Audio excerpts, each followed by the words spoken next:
ইতিহাসে এত চমৎকার ইলেকশন আমাদের দেশে হয় না।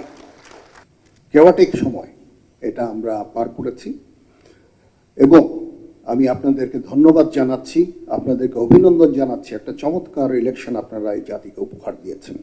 আমরা আপনাদের পাশে ছিলাম, বাট ইলেকশন করার দায়িত্ব ছিল সম্পূর্ণ আপনাদের, অ্যান্ড ইউ ডেলিভার্ড ইট 100%। ইতিহাসে এত চমৎকার ইলেকশন আমাদের দেশে হয় না। তার মানে ইট শোজ যে যদি আমরা সামরিক এবং অসামরিক আমরা একসাথে যদি কাজ করি, সিভিল মিলিটারি যে রিলেশন, এটাকে যদি আমরা বিল্ড করি, তাহলে আমরা যে কোনো অসাধ্য সাধন করতে সক্ষম। তখন ছিল একটা আশা নিরাশার একটা সময়, দেশের মানুষ বিভ্রান্ত, বিভিন্ন ধরনের কথা বলছে, ইলেকশন হবে না, এই হবে না, সেই হবে না। আমরা এটাকে মিথ্যা প্রমাণিত করে একটা চমৎকার একটা ইলেকশন করে দেশ এবং জাতিকে একটা গণতান্ত্রিক প্রক্রিয়ায় আমরা নিয়ে এসেছি। এটা চারটিখানি কথা না, এবং এটার প্রশংসার দাবিদার, এই ইলেকশনের প্রশংসার দাবিদার সম্পূর্ণ আপনাদের।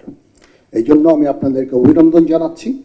আর আরেকটা বিষয় হচ্ছে, আমি সব সময় আপনারা যখনই এই সেনাবাহিনীর কোনো সাহায্য চাবেন, পাশের যে ফরমেশন আছে ফরমেশনকে জানাবেন, তাদেরকে স্ট্যান্ডিং ইনস্ট্রাকশন দেওয়া আছে, তারা ইনস্ট্যান্টলি বের হয়ে আপনাদের সহায়তা করবে।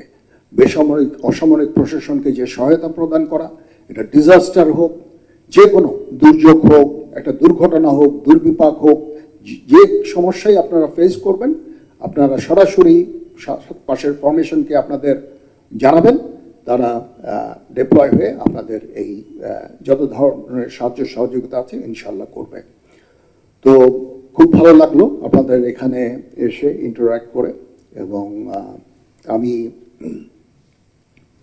মাননীয় প্রতিরক্ষা উপদেষ্টার জন্য একটা বড় সময় রেখে দিতে চাচ্ছি, উনি বাকি জিনিসগুলো বলবেন। সবাই ভালো থাকেন, আল্লাহ হাফেজ।